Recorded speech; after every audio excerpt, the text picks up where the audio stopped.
Magandang umaga sa lahat. Ngayong umaga ay babasahin po natin ang ikatlong kabanata ng ikalawang Pedro at magbabahagi ng salita ay si Pastor HK. Ang librong ito ay makikita po natin ang pagkakasulat ni Pedro para sa mga nasa loob ng iglesia. Sa unang Pedro, iyon po ay kung paanong haharapin ng mga mananampalataya ang opresyon ng kapaligiran.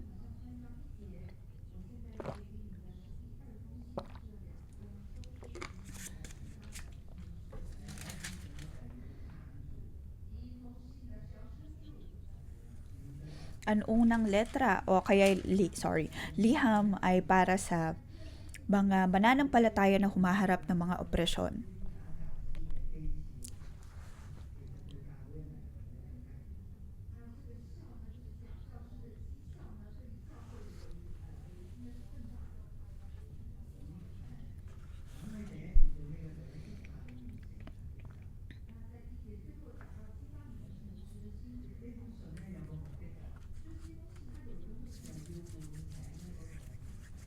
Mayroon pong layunin ang mga liham na iyon upang gisingin ang mga mananampalataya. Nabanggit doon ang pagkakaroon ng dalisay na kaisipan.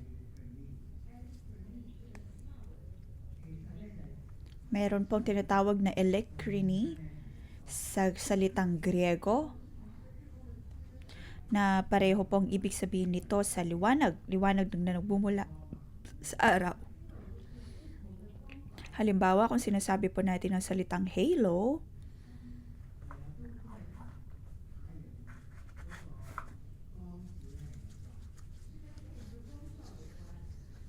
iyon po ay may kinalaman sa liwanag na nagmumula sa araw.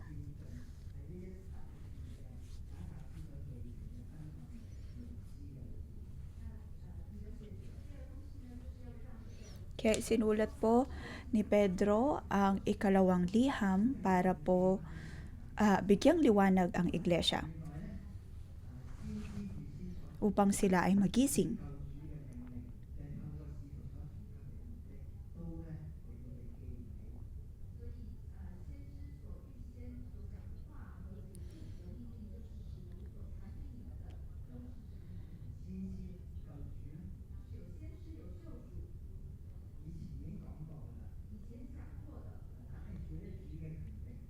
Nabanggit din po ang tungkol sa kaligtasan na nagmumula sa Panginoon at ang otoridad, kapangyarihan na mayroon po siya. Ito po ay ibinahagi ng mga apostol. Ang huling mga panahon ay siguradong darating at ang mga sinasabi o kaya mga pagtuturo mura sa mga huwad na propeta ay dapat po nilang tignan.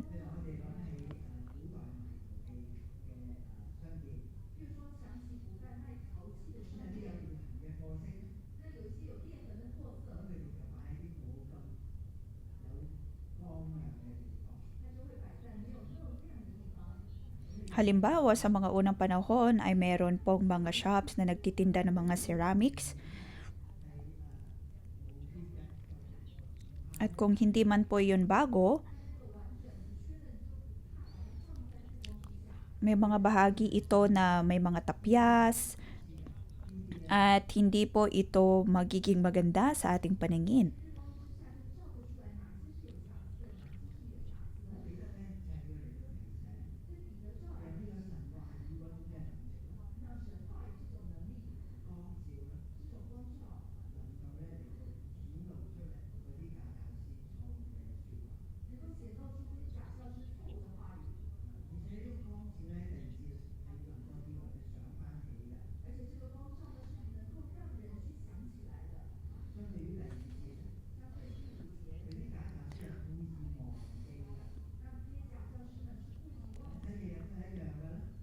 Kung titignan po natin ang verse 5, maaring ito ay kanilang malimutan. Ngunit naroon ang pangangalaga ng Diyos.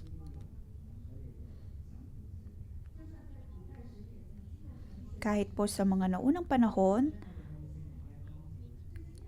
ay naroon na ang paghahatol ng Diyos sa pamamagitan ng tubig.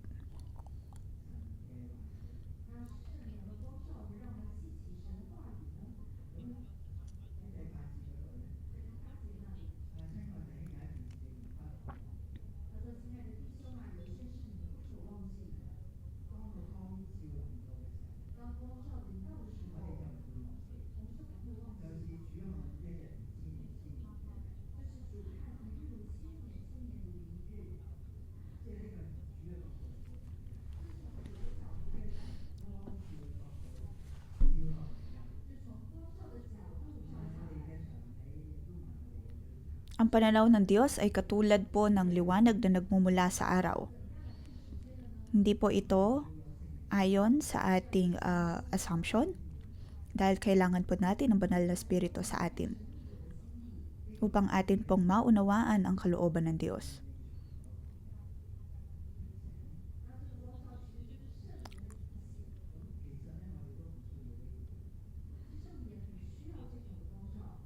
Kailangan po natin ang liwanag na nagmumula sa Diyos.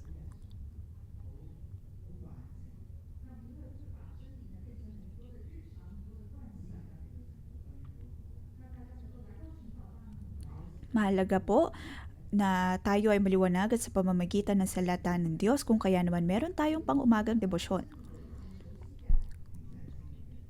Ngunit maaaring minsan ay masyado pong pamilyar sa atin o kaya sanay na tayo sa mga salita ng Diyos. Kaya kailangan po natin ang banal na spirito upang higit na lumalim ang ating pag-unawa sa salita ng Diyos.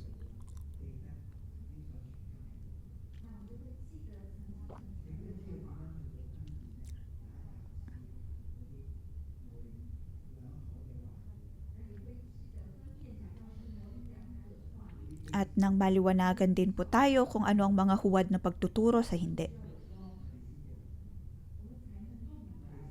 Kailangan po natin ang liwanag na nagmumula sa Diyos upang atin pong maunawaan.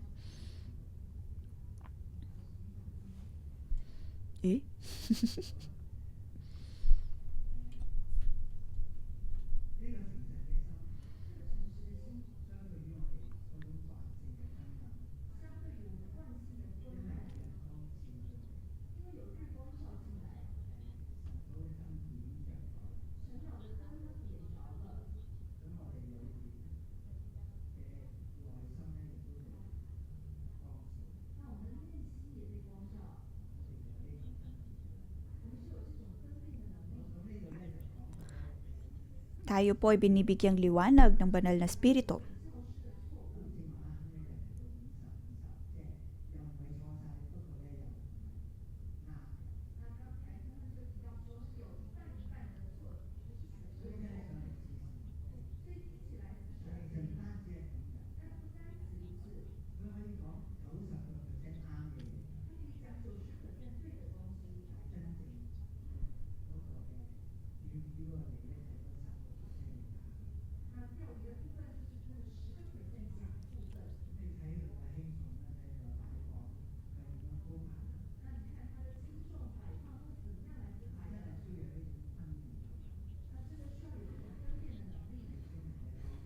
Kailangan po natin ang karunungan at kaalaman na nagmumula sa Diyos o kaya liwanag na mula sa banal na spirito para tayo ay makagawa ng tamang desisyon.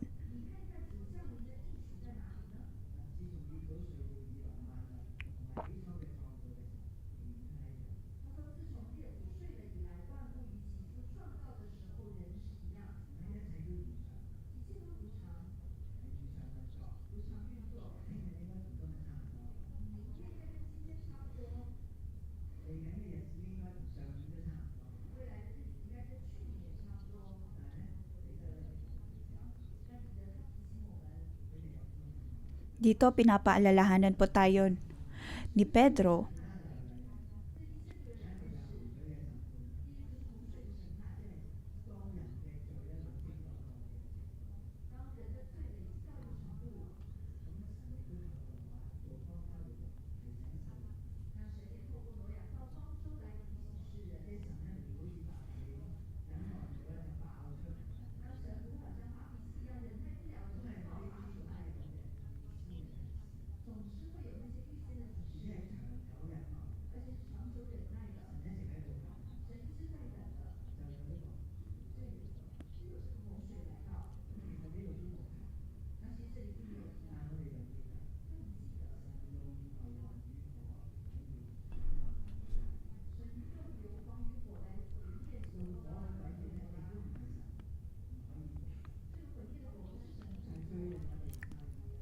Noong unang panahon ay ginamit po ng Diyos ang tubig at maging ang apoy upang parusahan ang mga tao, ang mga syudad.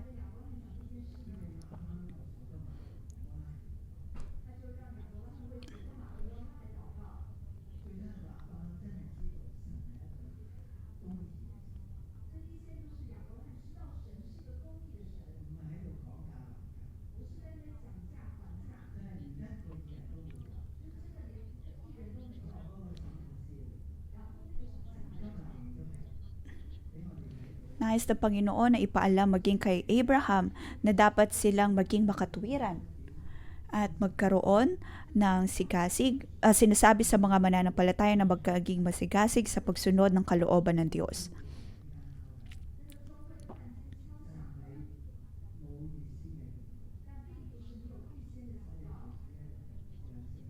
Nandoon ang pagpapaalala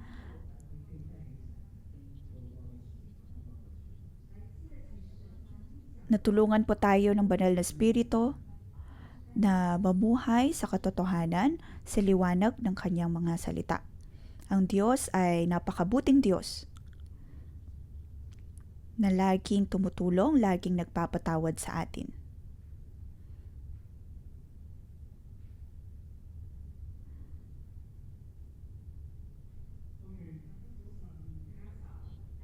Magandang umaga sa lahat.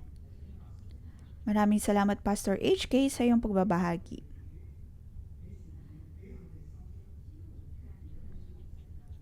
Ngayon ay nabasa po natin ang ikatlong kabanata ng ikalawang Pedro.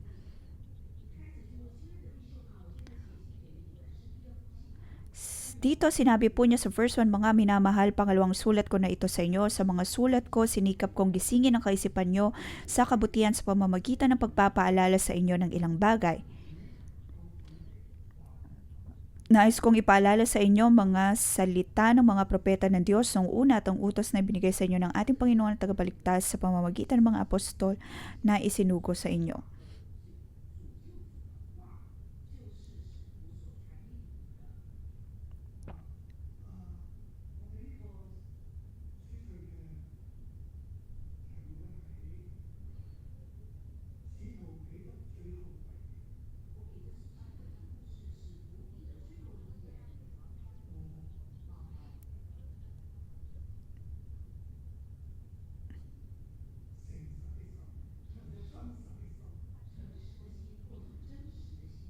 Nabanggit po dito ang pagkakaroon ng dalisay na kaisipan.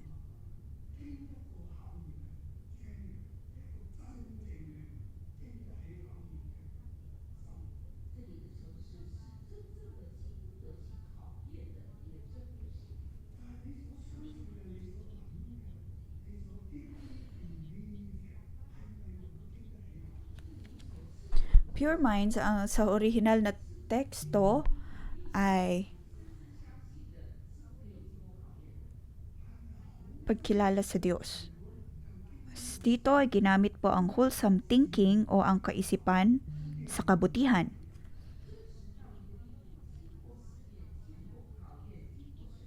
Na kung ano man ang iyong pinaniniwalaan,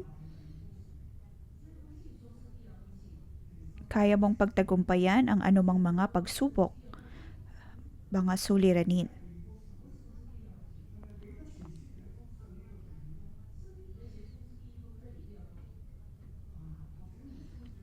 Ito po ang ikalawang liham ni Pedro.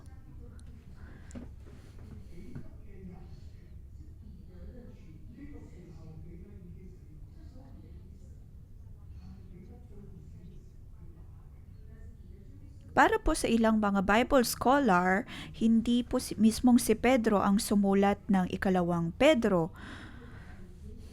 Dahil ito po ay kanyang isinulat o kaya ay kanyang mga mensahe bago po siya namatay. Kung kaya naman ang isa sa mga apostol ni Pedro ang siyang naglikom ng lahat ng mga salitang ito ni Pedro, saka ito ginawang isang liham.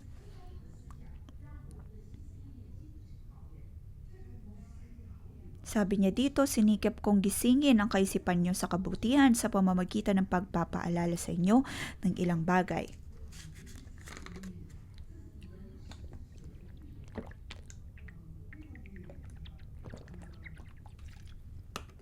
Nabanggit niya din po dito ang ilang mga propesiya na kanya pong nakita. Sa verse 3, una sa lahat, dapat ninyong maunawaan na sa mga huling araw ay darating ang mga manlilibak at susundin ang masama nilang nasa. For, sasabihin nila, hindi ba't nangako si Kristo na babalik siya? Nasaan na siya ngayon? Namatay ng mga magulang namin pero wala pa ring nagbabago mula ng likhain ng mundo.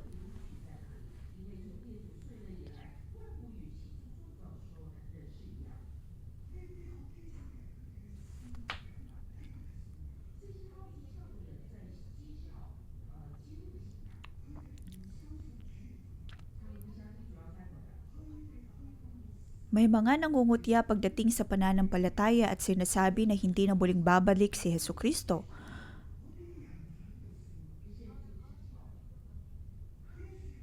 Ang mga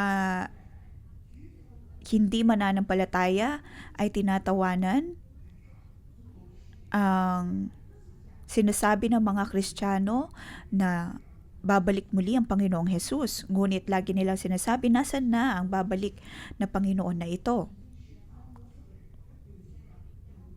Sa parehong pagkakataon na iyon ay doon po ang panahon na si Pablo ay namartir. Marami sa mga disipulo ang hinuli at pinatay.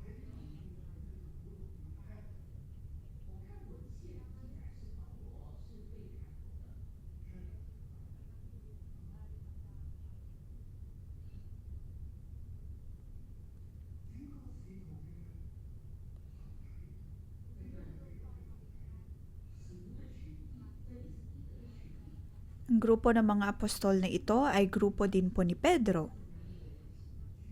At paano nila harapin ang relihiyon na ito? Na sinasabi nilang pabalik ang Panginoong Hesus, ngunit wala pa siya at sila ay humaharap ng mga suliranin, ng mga problema, at naroon ang iba't ibang panunukso mula sa tao na sinasabi na ang pagbabalik ng Panginoong Hesus ay hindi totoo. Ang pangakong ito at ang relihiyong ito ay hindi totoo.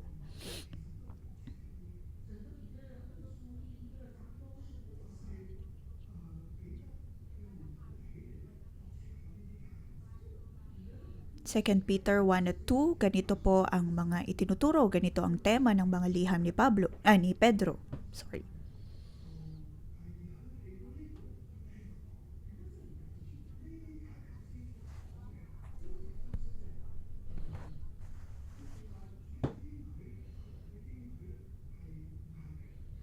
Isinulat ni Pedro ang pagtutuligsa sa sinasabi ng iba na hindi totoo ang pagbabalik ng Panginoong Hesus.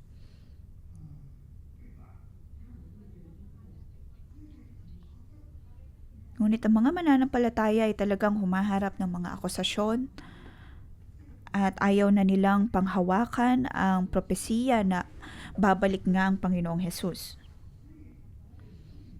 Totoo, mayroong Panginoong Hesus, ngunit hindi na siya babalik.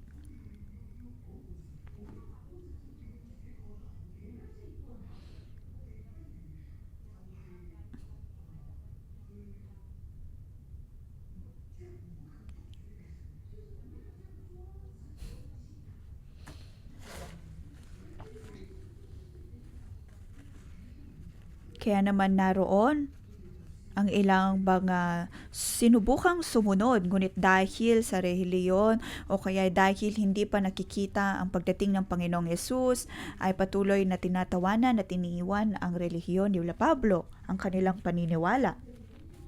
Sinasabi na ang pangako ng Diyos ay hindi nang totoo.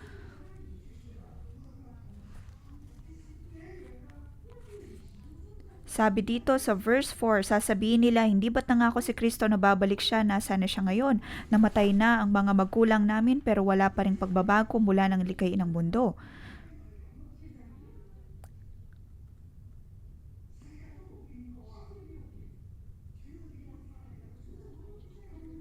Kanilang sasabihin na ang mundo ay hindi nagbago, kaya naman bakit babalik ang Panginoon?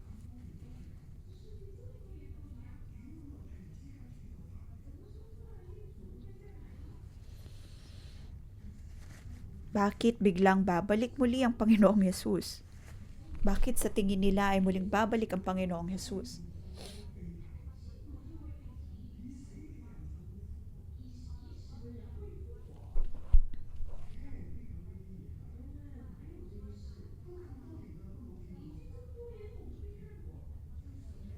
Naroon ang mga pagsasabi ng tao na hindi totoo ang pagbabalik ng Panginoon.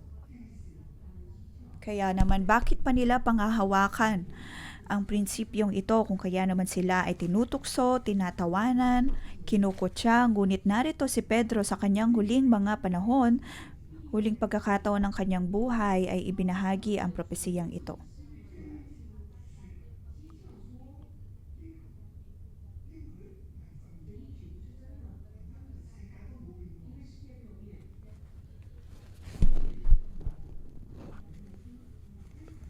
Kanilang sinasabi na ang pangako ng Panginoon ay hindi totoo dahil pareho pa rin naman ang mundo.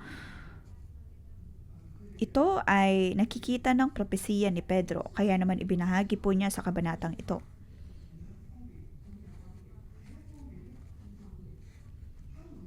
Ngunit kung tutuusin, ito ay bilang pagsagot sa mga huwad na guro at kanilang mga pagtuturo. Sabi sa verse 5, sinasadya nilang kalimutan ng katotohanan na nilikha ng Diyos ang langit sa pamamagitan ng kanyang salita at nilikha niya ang lupa mula sa tubig at sa pamamagitan ng tubig.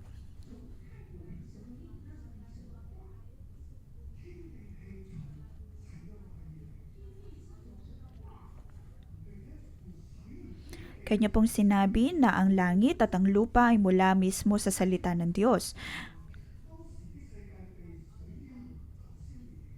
At sa verse 6, at sa pamamagitan din ng tubig, bumaha sa mundo at nalipol ang lahat. Sa pamamagitan din ng kanyang salita, tinakdang tupukin ng Diyos sa apoy ang kasalukuyang langit at lupa sa araw ng paghuhukom at paglipol sa masama.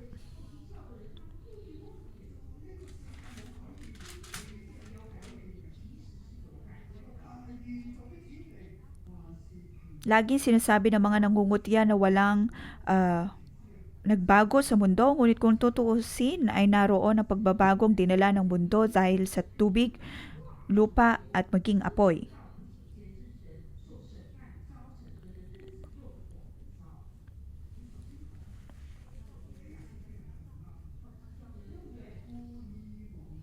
Ang mga manlilibak ay mali dahil talagang sinasadya nila na kalimutan ang salita ng Diyos. Kung tutuusin, ang langit, ang lupa ay mula mismo sa salita ng Diyos. At mayroon pong pagbabago. Ang mundo ay naroon pa rin dahil sa salita ng Diyos.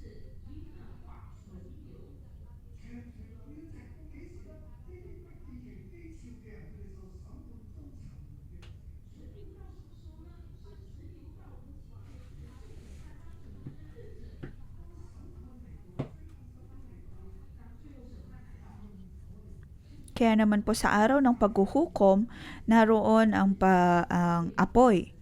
Ang mundo ay mapupuno ng apoy.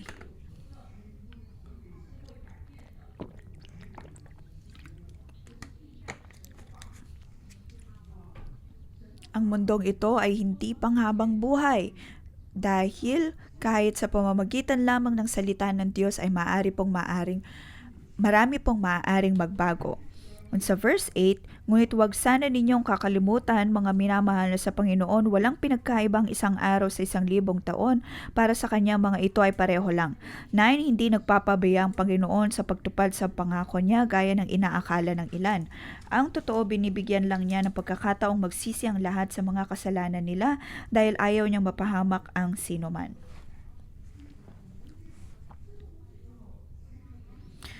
Magkatapos po ng malawakang pagbaha na nabanggit sa Biblia, ang mundo ay nasira at sinabi po mismo ng Panginoon na hindi na kanya kailanman uulitin ito.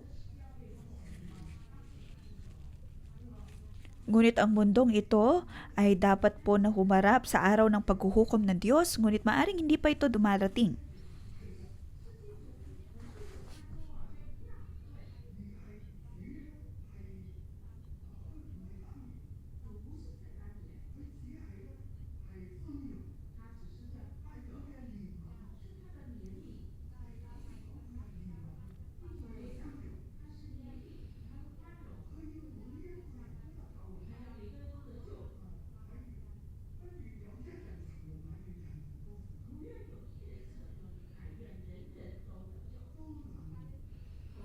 Walang sino man ang dapat na ah, magdusa dahil kung tutusin ang Diyos ay nagbibigay ng kanyang kaligtasan, kapatawaran para sa lahat.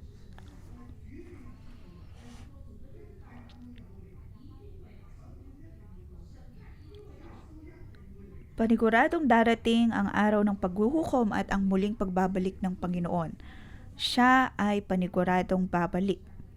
Kailangan lamang pong magtiis ng tao at hindi dapat natamarin lalo na sa pagsunod sa Kanya. 10. Ang araw ng Panginoon ay darating na tulad ng isang magnanakaw.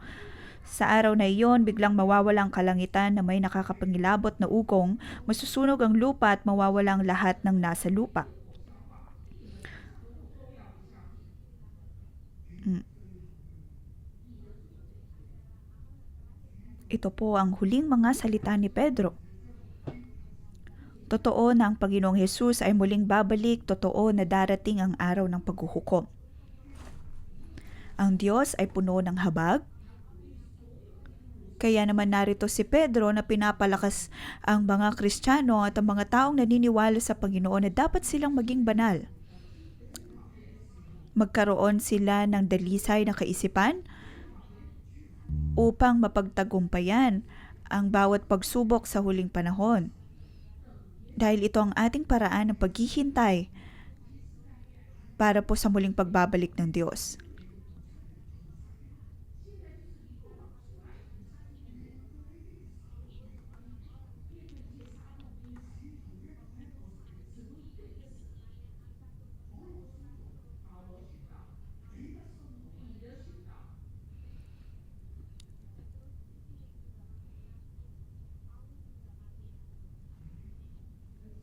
Si Apostol Pablo at Pedro ay naging mga martir. Maaring may mga isip sila bakit kailangang mangyari ito sa kanila. At naroon naman ang pagdating ng mga huwad na mga guro at sinasabi, huwag niyo silang paniwalaan, huwag niyong paniwalaan ang sinasabi nila na babalik ang Panginoong Hesus dahil hindi naman ito totoo.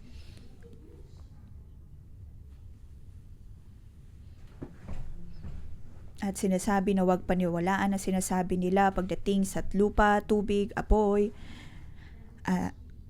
Ngunit narito si Pedro na darating ang panahon na iyon.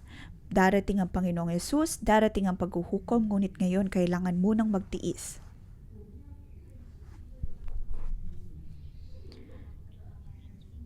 Dapat na maging handa.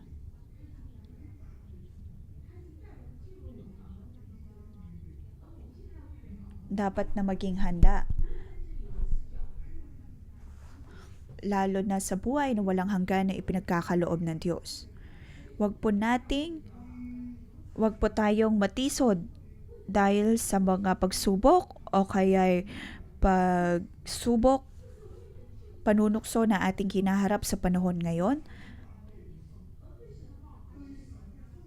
Huwag po nating ipagpalit ito sa buhay na walang hanggan na ipinapangako ng Diyos.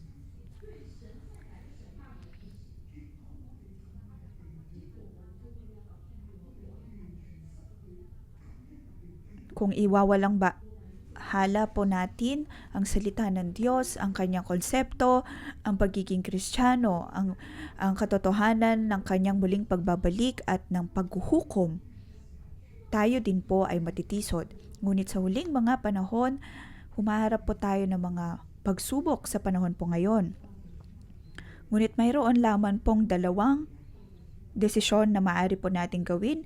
Isa ay kung tayo po ay magdurusa panghabang buhay o ang ikalawa ay kung tayo po ay pipiliin po nating pumasok sa kaharian ng Diyos. Kaharian ng Diyos na pang walang hanggan.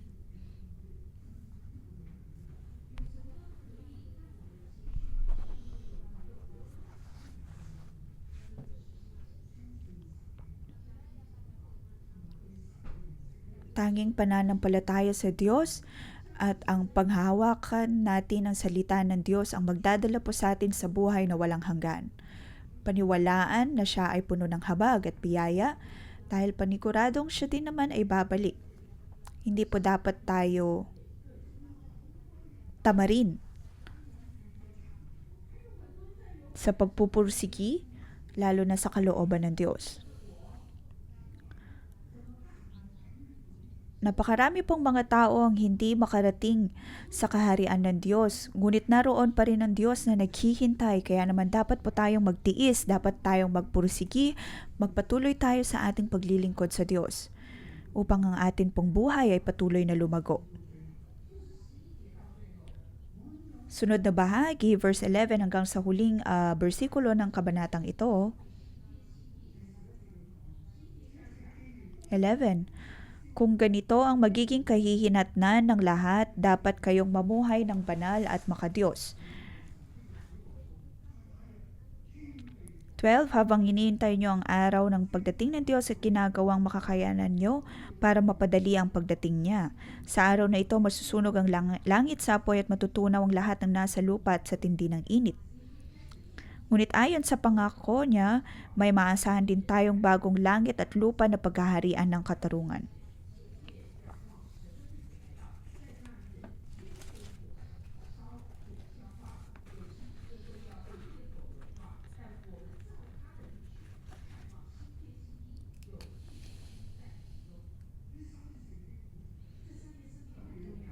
Ang tatlong mga bersikulong ito ay napakahalaga.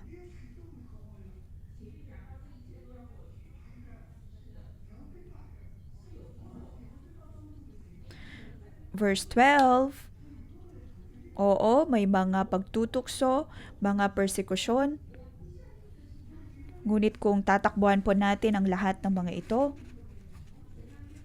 para po bang hindi na natin sinasampalatayanan ang relihiyon o kaya ang pagdating ng Panginoong Hesus?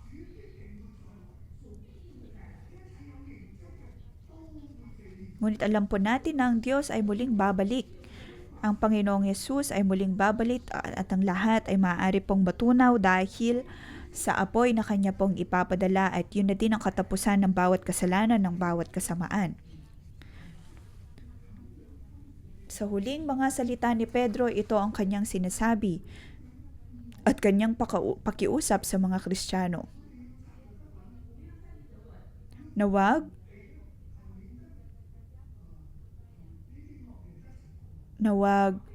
paniwalaan ang mga huwad na mga guro at huwag mahulog sa kasalanan.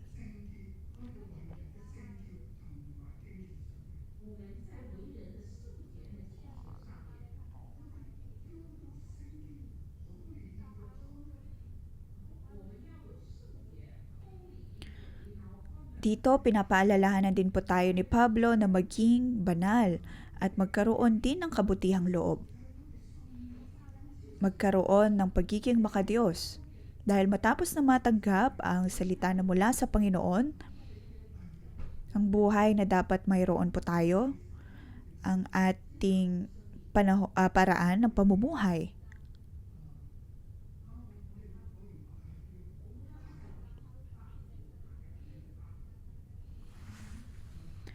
Kamakailan lamang ay naral po natin ang 8 Beatitudes, na ang mga taong dalisay ang kanilang puso, hanggang sa dulong bersikulo ng Beatitudes na ito.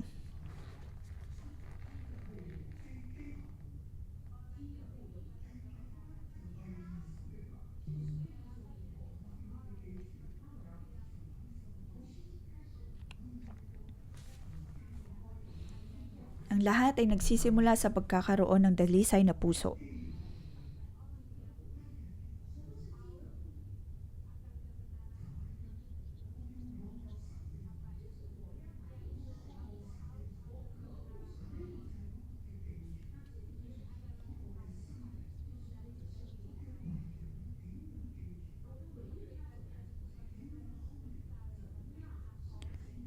Dapat po nating naisin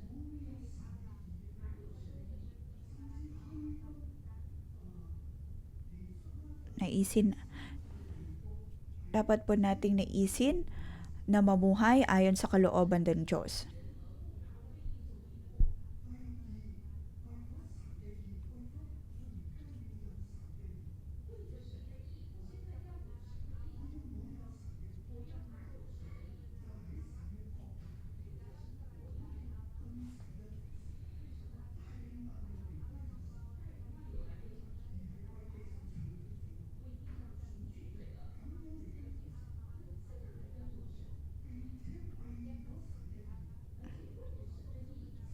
Dahil po sa kabutihan ng Diyos, dahil sa kanyang kalwalhatian, katuwiran.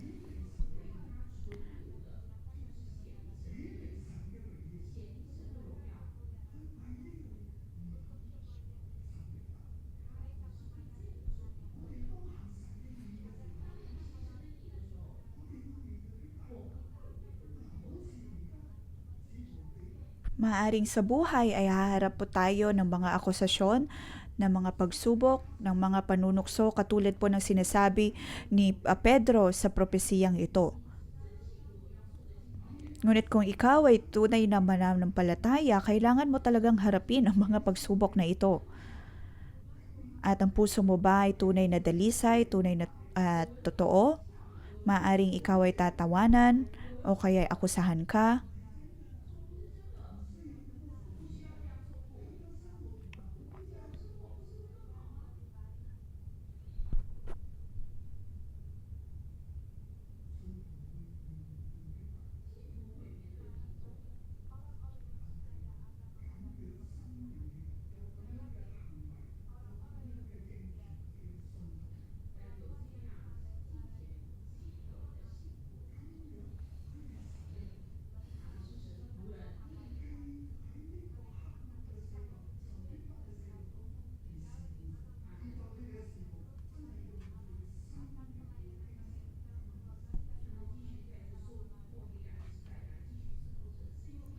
Sa panahon po ng kadiliman, sa pagharap ng mga akusasyon katulad ni Pedro, ay nagpatuloy pa rin po siya sa paglilingkod sa Diyos na para po bang isinuko na niya ang kanyang buhay sa altar.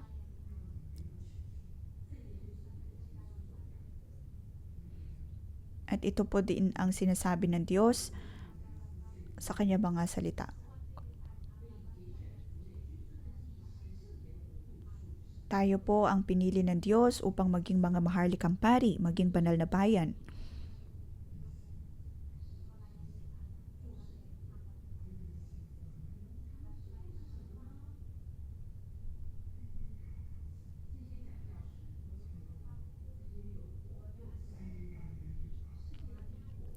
Ang lahat ng pananukso ng mga huwad na mga guro at ang akusasyon na mula sa mundo, maaaring napakahirap na harapin ang mga ito. Dahil bukod sa mga ito,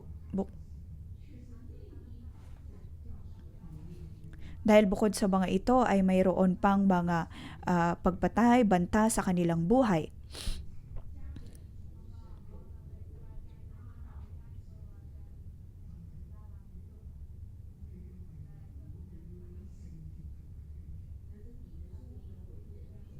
Ngunit sinabi po ni Pedro na dapat po tayong mabuhay ayon sa kabanalan at maglingkod sa Diyos sa ganitong paraan.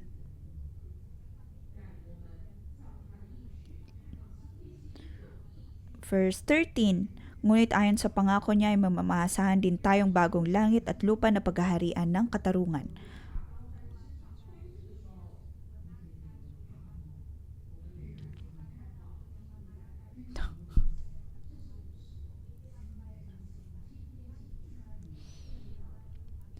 Ang bagong langit, ang bagong kalangitan ay paniguradong darating.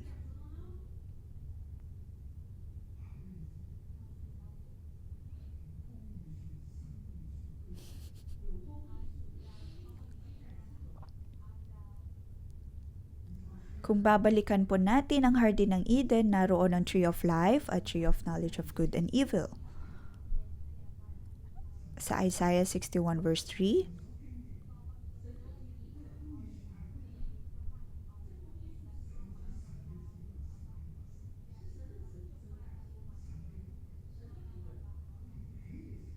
nabanggit din po doon ang tungkol sa mga lingkod ng Diyos at ang pamumuhay ng katulad ng puno ng buhay na dapat po tayong tumindig bilang lingkod ng Diyos.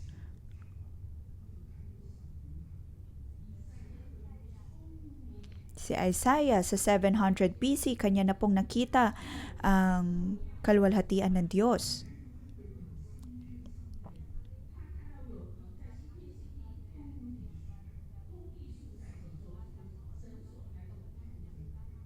Kanya na pong sinabi na naroon ang kalangitan na inihanda ng Diyos at kanya pong itatanim ang mga puno ng buhay, puno ng katuwiran.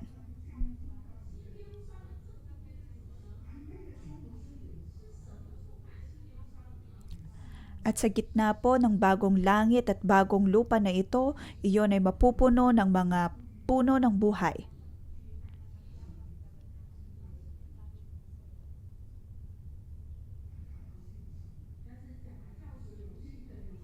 Ngunit pagdating po sa mga huwad na guro, hindi po nila ito pinaniniwalaan. Kanilang sinasabi, nasaan ang puno ng buhay, nasaan ang mga puno ng katuwiran, hindi babalik ang Panginoong Hesus.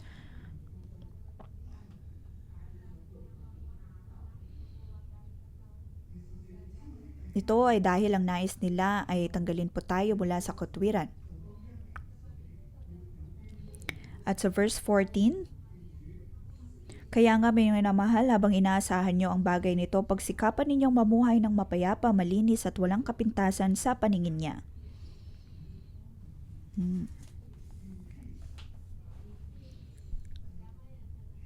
Ang sabi po dito, mapayapa, malinis at walang kapintasan sa paningin niya. Mapayapa. Maniwala sa Diyos. Tayo ay magpasakop sa Panginoon bilang mga lingkod ng Diyos. Lalo na po sa 8 pagpapala na binigay ng Diyos or the 8 Beatitudes, nandoon ang kapayapaan na nagmumula sa Kanya. Dapat po nating naisin ang Kanyang uri ng katuwiran, ang Kanyang kalooban, at maging handa lagi na pagkaloob ang buhay, isuko ang buhay sa Kanya. Dahil ang nais ng Diyos ay magkaroon po tayo ng banal na buhay, walang kapintasan, at ng nabumuhay ng may kapayapaan. Babalik at babalik ang Diyos, ngunit ang katanungan ay kung tayo po ba ay puno ng kapayapaan o puno ng takot. Ito po ay nangungusap sa mga panahon, sa mga mananampalataya noon at maging din po sa mga mananampalataya sa kasalukuyang panahon. Ang katanungan ay kung kaya po ba ng ating puso na pagtiisan ng bawat pagsubok, kung mayroon po ba tayong dalisay na pag-iisip, dalisay na puso, na naroon na payapa po tayo naniwala sa muling pagbabalik ng Diyos. O kaya lagi mo pang sinasabi, Lord, wag ka munang bumalik sa 2 taon na ito. Mag-ipon muna ako bago ka bumalik. Harapin ko muna mga pagnanasa ko bago ka bumalik. Ngunit naway tanggalin po natin ang ganitong kaisipan. O kaya iniisip natin, ang lugar na ito ay napakadelikado, kailangan kong lumipat, at walang kapayapaan. Walang kapayapaan.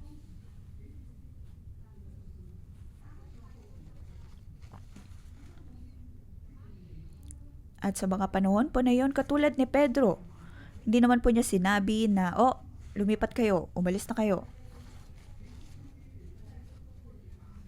Noon sa Asia Minor, sa Middle East, nandoon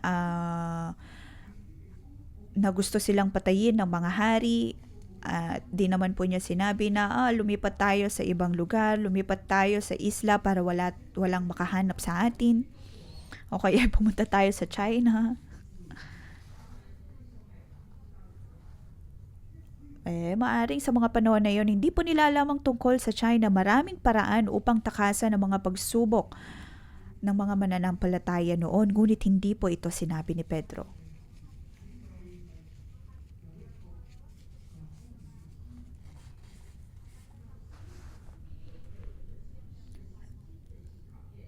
Ang tanong ni Pedro ay kung mayroon silang delisay na kaisipan na puno ng kabutihang loob, at kung kaya nilang sumunod sa Panginoon ng may pananampalataya at ng may buong kapayapaan.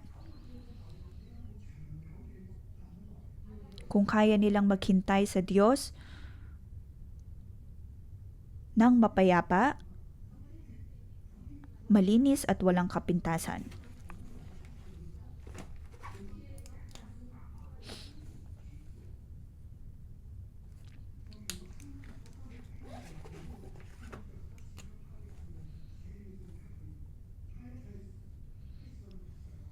Sa verse 15, alalahanin niyo na kaya hindi pa dumarating ang Panginoon ay para bigyan ng pagkakataong maligtas ang mga tao, gaya nga ng mga isinulat sa inyo ng mahal nating kapatid na si Pablo sa pamamagitan ng karunungang ibinigay sa kanya ng Panginoon. 16, at ito rin ang sinasabi niya sa lahat ng sulat niya, may ilang bahagi sa mga sulat niya na mahirap intindihin, na binibigyan ng maling kahulugan ng mga hangal at mahihinang ang pananampalataya gaya ng ginagawa nila sa ibang mga kasulatan. Kaya sila mismo ang nagpapahamak sa sarili nila.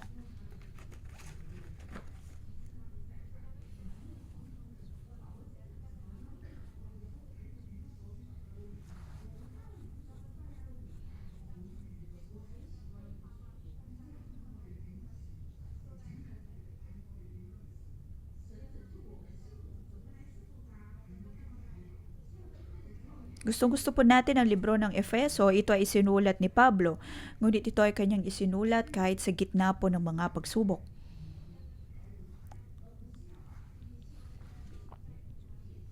At dito, sinasabi po ni Pedro na huwag nilang baluktutin ang mga salitang naroon. At sa verse 17, kanyang sinabi, mga minamahal, alam na ninyo ito kahit noon pa, kaya mag-ingat kayo nang hindi kayo maloko sa pamamagitan ng mga maling aral ng mga taong suwail at mawalay sa mabuti ninyong kalagayan sa Diyos.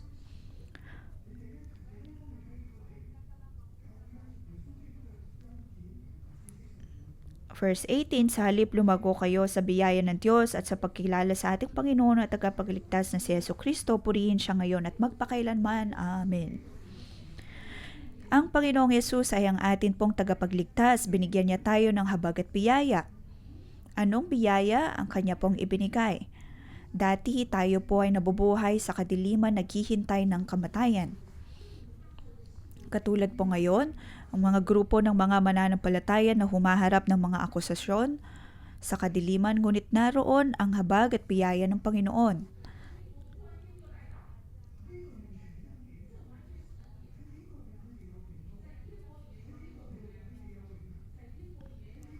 Sa kaharian ng Diyos, mayroon pong kapayapaan, mayroon pong buhay na walang hanggan, naroon ang presensya ng Diyos, at naroon ang kanyang pagtulong. At sa bawat mahirap na pagkakataon, mahirap na panahon, naroon ang tulong ng Diyos. Mayroon pong daan upang maligtas. Dapat po nating malaman ang tungkol sa Diyos dahil puno po siya ng habag at biyaya. Sa pamamagitan ng kanyang habag at biyaya, tayo po ay lalago. Dapat po nating malaman na ang lahat ay mula sa kanya at ang kanyang habag at biyaya ay paniguradong darating. Dapat mas marami pa po tayong malaman tungkol sa kaharian ng Diyos. Ang pagsabi po natin na mga huwad na mga pagtuturo lamang yan, hindi lamang po sapat iyon. Dapat po nating panghawakan na dahil sa habag at biyaya ng Diyos, tayo po ay naligtas. Ang atin pong nalalaman ay napakalimitado.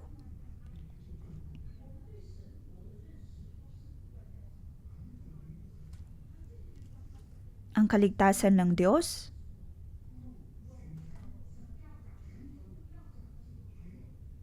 ay para po sa ating paglago.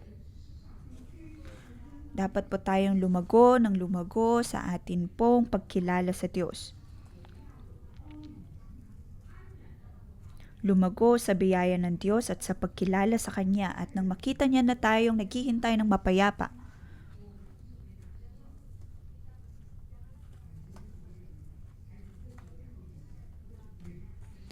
Dalawang bagay na dapat po nating makita.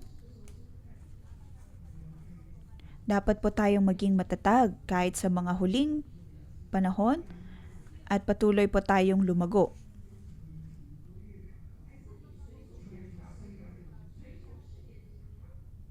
Sunod ay tignan mo nating mabuti kung ang tinitingnan po ba natin ay mga huwad na pagtuturo. Dahil kung oo, tayo po ay paniguradong matitisod. At magiging dahilan din po tayo ng pagkakatisot ng iba. Na inaiimpluwensya ng iba, hindi totoo ang puno ng buhay, ang tree of life, walang tree of life.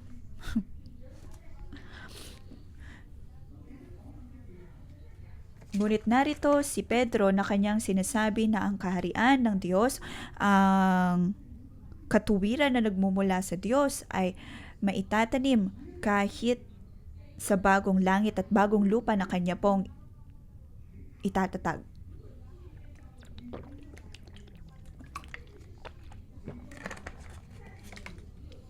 Ngunit sa atin pong pamamalagi sa iglesia, pangahawakan natin ang ating pananampalataya, magkakaroon din po tayo ng impluensya sa iba. Ngunit kung hindi po tayo maniniwala, wala po tayong pinagkaiba sa mga huwad na guro.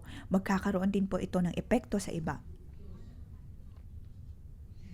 At ang Diyos ay paniguradong ang kanyang paghuhukom ay darating.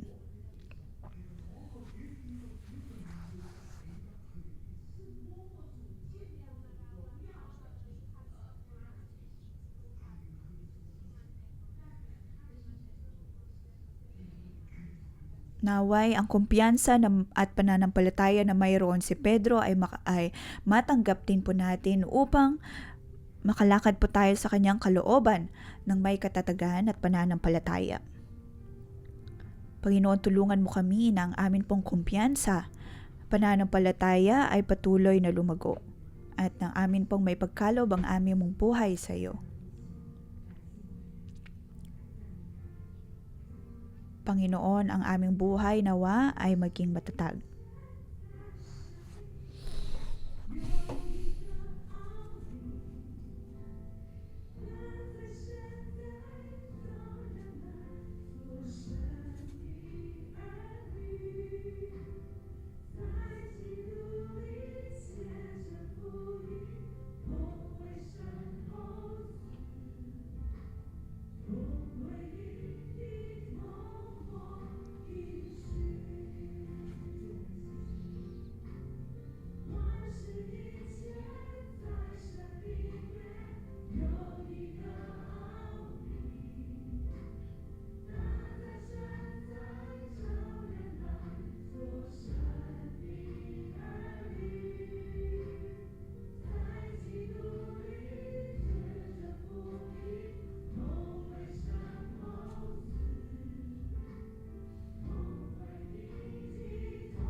Banal na Espiritu, Ikaw ay aming tinatanggap. Maraming salamat sa iyong pamamalagi sa amin. Salamat dahil narito kang sinasabi sa amin ang katotohanan sa huling mga panahon. Sa bawat umaga na kami ay dumudulog sa iyo,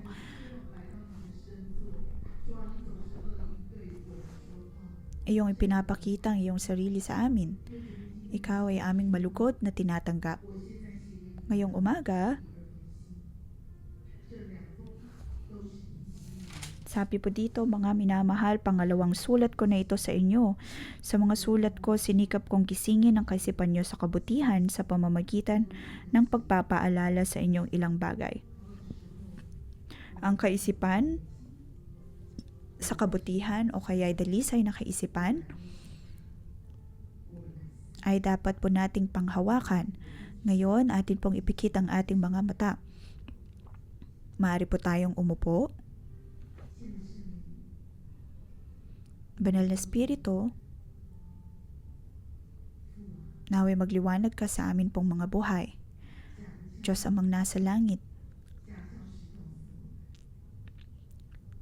mga huwad na mga guro ay nagsasabi sa amin mula pa noon hanggang ngayon na ang lahat ay pare-pareho lamang, ang kasaysayan ay pareho lamang, walang pagbabago.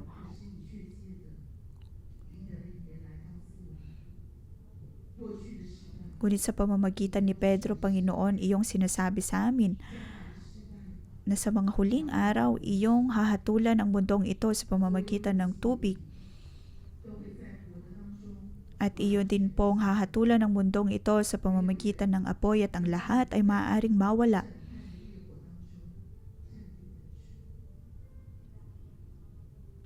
Walang sino man o Diyos ang makakaligtas sa iyong galit.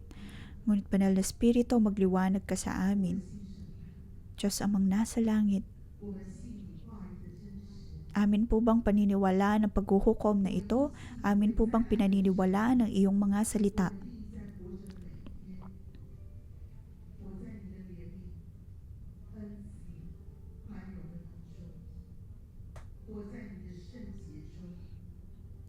Kami po ba, O Diyos, ay namumuhay ayon sa iyong habag at biyaya, kabanalan, pananampalataya, pag-asa?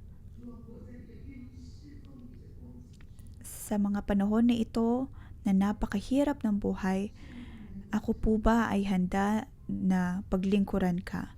Banal na Espiritu, magliwanag ka.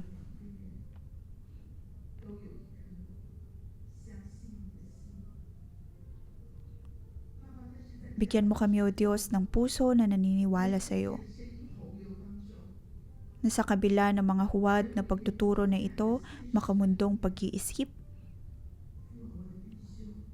at kung ano mang nakikita ng amin pong mga mata, Panginoon, narito ang aming mga kapatiran.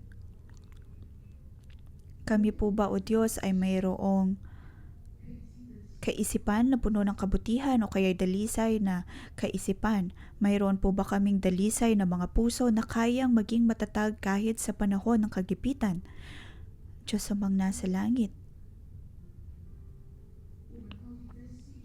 Panginoon, magliwanag ka. Ano ang aming pinaniniwalaan? Ano ang aming sinusunod?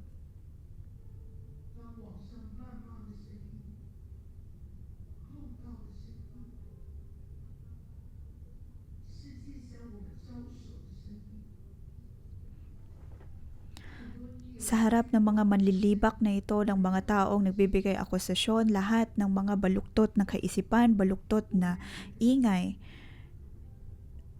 na nakapalibot sa amin, gugustuhin pa rin pa ba naming sumunod? Maniniwala pa rin ba kami sa iyong mga salita? Kami pa rin po ba ay mabubuhay ng may kabanalan? Mayroon pa rin po ba kaming pag-asa?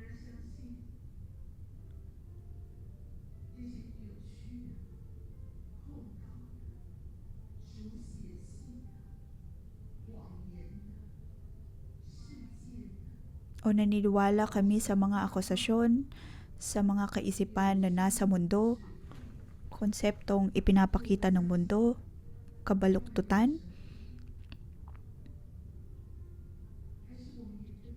Naniniwala po ba sa iyong paghuhukom o patuloy pa ring sinusunod ang sinasabi ng mga huwad na tagapagturo?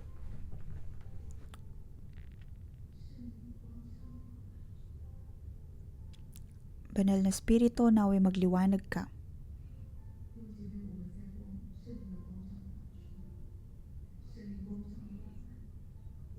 Mga kapatid, sa pamamagitan ng Banal na Espiritu, atin pong hingan ng tawad sa Diyos ang bawat nating kasalanan. Panginoon, naway tulungan mo kami na maniwala sa iyong mga salita at piliin ang kabanalan, ang pag-asa na nagmumula sa iyo. Piliing sumunod, piliing magkaroon ng pasensya na maghintay, piliin ang pananampalataya. Piliin, O Diyos, na paniwalaan ang iyong makatwirang paghuhukom.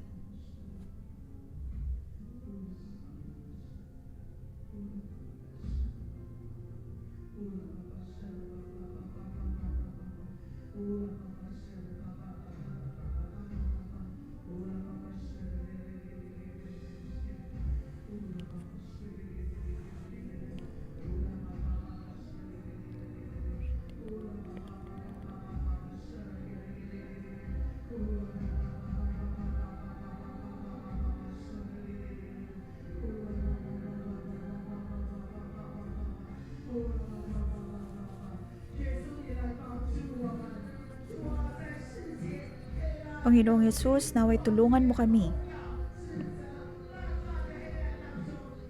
sa panahon ng kadiliman, ng mga akusasyon, ng mga huwad, ng mga salita.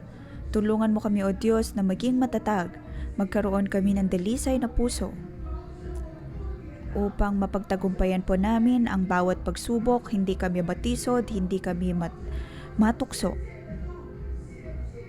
at hindi na muling lalakad sa paraan ng mundo, ang paraan ng kadiliman. Panginoon, naway protektahan mo kami na hindi po mamuhay sa kadiliman, bagkus ay mamuhay sa iyong katotohanan, sa iyong kabanalan, sa iyong pagiging makadiyos. Panginoon, alam po namin na mayroon pong darating na paghuhukom sa mga huling araw. Ngunit Panginoon, protektahan mo kami, isalba mo kami. Sa mga huling panahon, maraming mga huwad na pagtuturo ang lalabas at dapat po kami na maging handa. Mag-ingat. Ngayon ay nagpapaalala po ang Diyos sa atin. Magkaroon po tayo ng pagnanais sa kanyang kabanalan, sa kanyang uri ng katuwiran upang hindi po tayo maapektuhan ng mga huwad na pagtuturong ito. Naisin ang katuwiran na nagmumula sa Diyos at higit pang lumago. Narito ang Diyos na pinapaalalahanan po tayo. Maging maingat po tayo pagdating sa ating mga bibig. Na hindi po natin susundin ang mga huwad na pagtuturo o kaya huwag susundin ang ating sariling pagnanasa. Mga kapatid, ngayon gamitin po natin ang ating kamay upang ilagay sa atin pong mga bibig.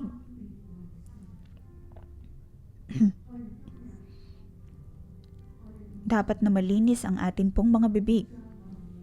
At sabihin po natin sa Diyos, atin pong ipagkaloob sa Diyos ang atin pong mga bibig. At sabihin lamang po natin ang mga salita na nagbibigay kapurihan sa Kanya. Ano mang mga sasabihin natin, maniwala po tayo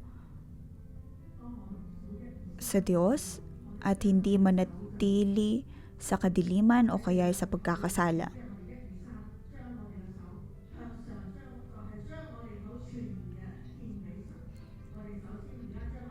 Sa aking pagbibilang, atin pong itaas ang ating kamay. 1, 2, 3. Atin pong ipagkaloob sa Diyos ang atin pong mga bibig. Panginoon, narito kami na ipinagkakaloob sa iyo ang aming mga bibig. Na anumang sabihin namin, O Diyos, ay dapat na ayon sa iyong katotohanan at ang iyong liwanag nawa, O Diyos, ang siyang magliwanag sa amin pong mga buhay. Sinabi ni Pedro na dapat ang katwiran ay patuloy na malumago sa atin pong mga buhay. At iyon ay ang tree of life. Dapat po tayong maging maharlikang pari. Maharing may mga tao na nagsasabi, ano ang pagiging tree of life? Ngayon, naway tulungan po tayo ng Diyos.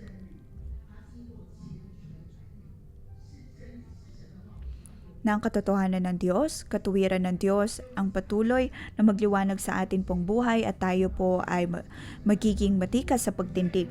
Hindi lang po ang ating bibig, kundi ilagay din po natin ang ating kamay sa ating mga puso. Maraming mga bagay na maaring hindi po natin maunawaan, hindi maintindihan. Kaya naman po ngayon, sinasabi po natin mga bagay na hindi ayon sa kanyang kalooban, ngunit ngayon tayo po ay titindig ng matatag at sasabihin sa Diyos na tayo ay kabilang sa Kanya, na sa atin ang katuwiran na mayroon sa Diyos, na mula sa Panginoon. Atin pong ipanalangin ang ating mga sarili.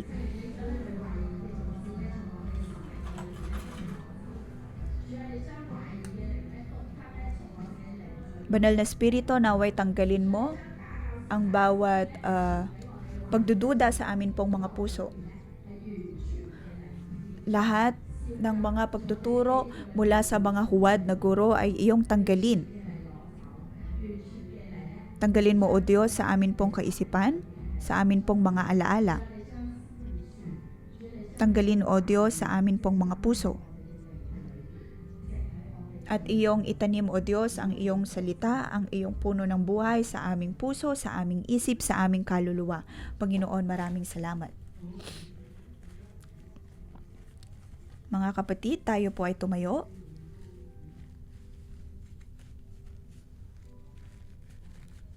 Sa mga nakikinig online, maaari din po kayong tumayo. Sa bagong langit at bagong lupa, naroon ang katuwiran na nagmumula sa Diyos.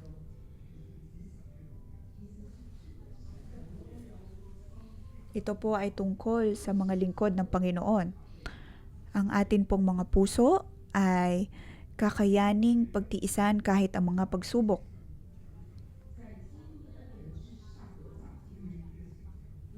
Kayo ay lalago ayon sa kalooban ng Diyos, patuloy na lalago at patuloy na magbubunga.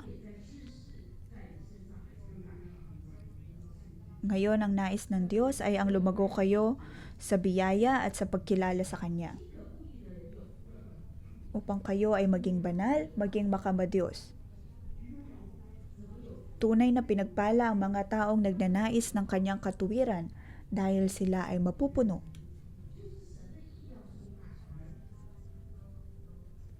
Dahil tayo ay mapupuno ng katuwiran na nagmumula sa Panginoon. Ngayon, gagawa po tayo ng isang prophetic act. Ang bagong langit at bagong lupa ay darating. Ang bagong Jerusalem ay darating mula sa kalangitan. Maaari po nating i-imagine na ang hall na ito ay ang Jerusalem. Ang iyong bahay, ang iyong mga tahanan ay ang New Jerusalem.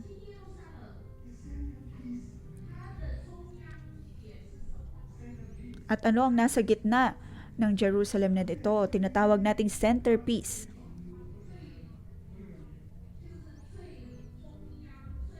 Ang pinakamahalagang bagay na nasa gitna nito ay ang puno ng buhay.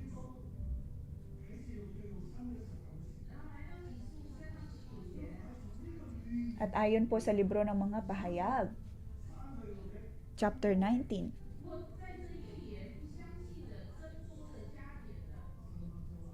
ang mga hindi naniniwala sa mga propesiyang ito,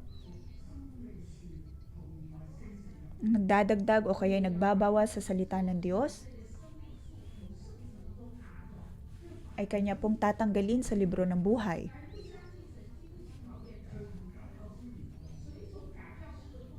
Kaya naman po ang mga taong hindi naniniwala,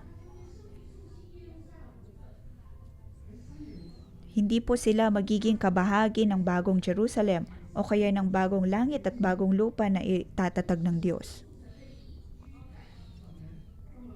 Dahil tanging kalwalhatian ng Diyos ang maghahari sa lugar na iyon. Nitong linggo lamang ay natapos po natin ang 8 pagpapala na mula sa Diyos. Tayo po ba ay nagdanais para sa katuwiran ng Diyos? Ang katuwiran ng Diyos ang siyang pupuno sa atin.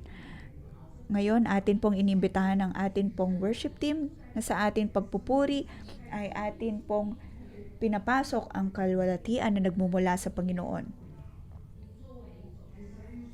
At sa hall na ito, tayo po ay maglalakad. Dapat po tayong manalangin na ang kalwalhatian ng Diyos ay narito ng kasama po natin.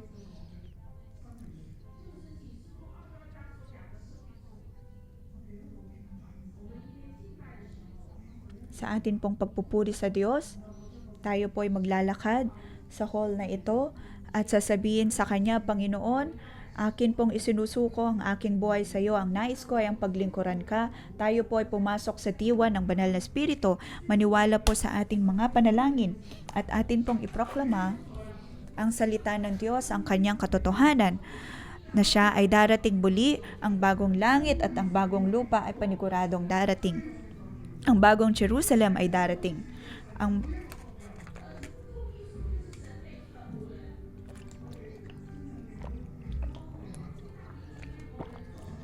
Ang puno ng katuwiran, puno ng buhay ay naritong lalago sa ating pong mga buhay. Panginoon, narito kami, ang nais namin ay maglingkod sa iyo. Gagamitin po namin ang aming mga buhay upang paglingkuran ka. Amin pong pinoproklama, O Diyos, ang iyong katuwiran. Panginoon, kami ay papasok sa bagong Jerusalem, sa bagong langit at bagong lupa. Ito ang iyong pagkakatanim sa amin. Panginoon, naway protektahan mo ang lahat ng iyong mga anak. Katulad po ng sinabi rin ni Pedro, Panginoon, na dapat po naming pasukin ang kaharian na pangwalang hanggan.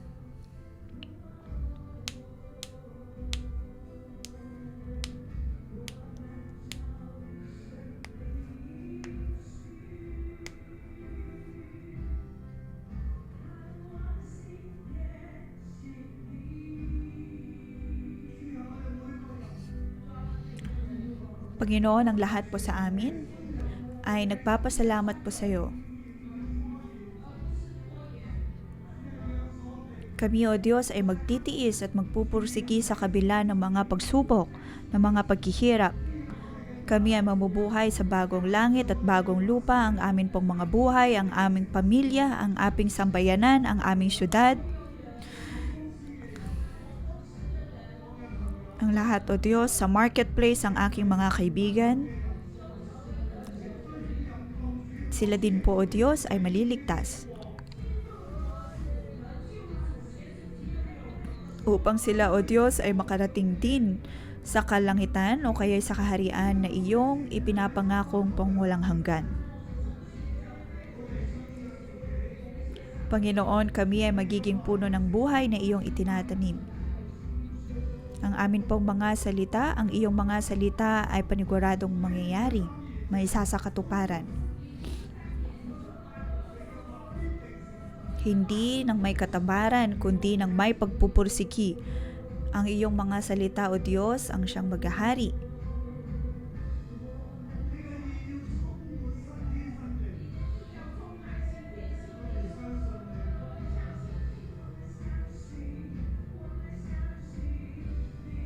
Ang iyong katuwiran, O Diyos, ay maghahari sa bagong langit at bagong lupa.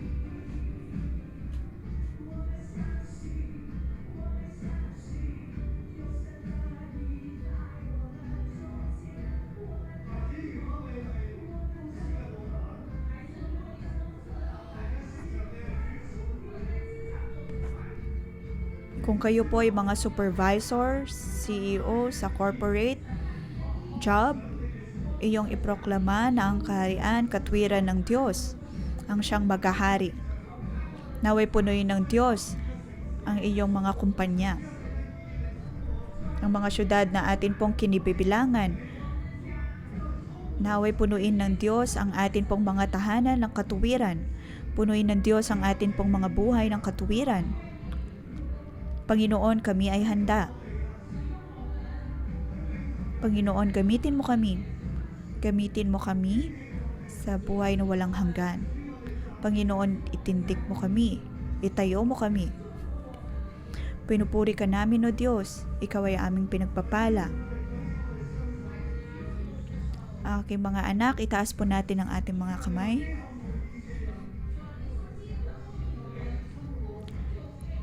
Ang mga taong nagnanais sa katuwiran ng Diyos ay mapupuno.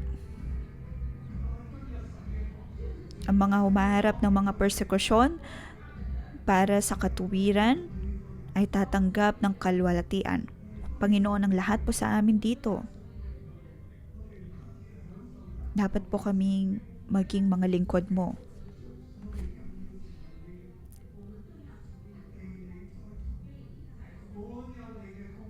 Dapat ka naming paglingkuran, dapat kaming matanim,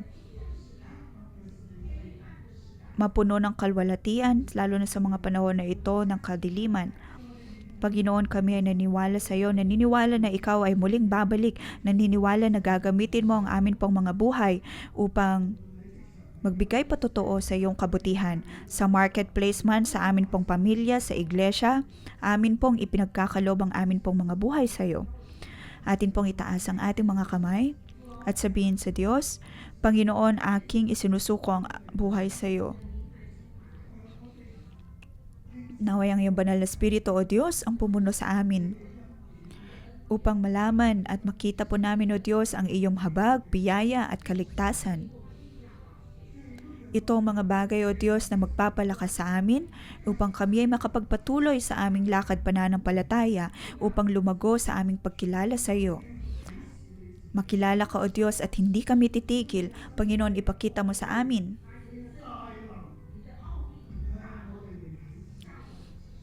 ipakita mo sa amin, O Diyos, ang iyong kabutihan, ang iyong kalooban. Bigyan mo kami, O Diyos, ng abilidad, ng kalakasan, na humarap kahit ng mga pagsubok ng mga suliranin sa buhay kahit pa araw-araw. Ito ang aming dalangin sa pangalan ni Jesus. Amen. Dito po nagtatapos ang ating pangumagang debosyon. Magandang umaga.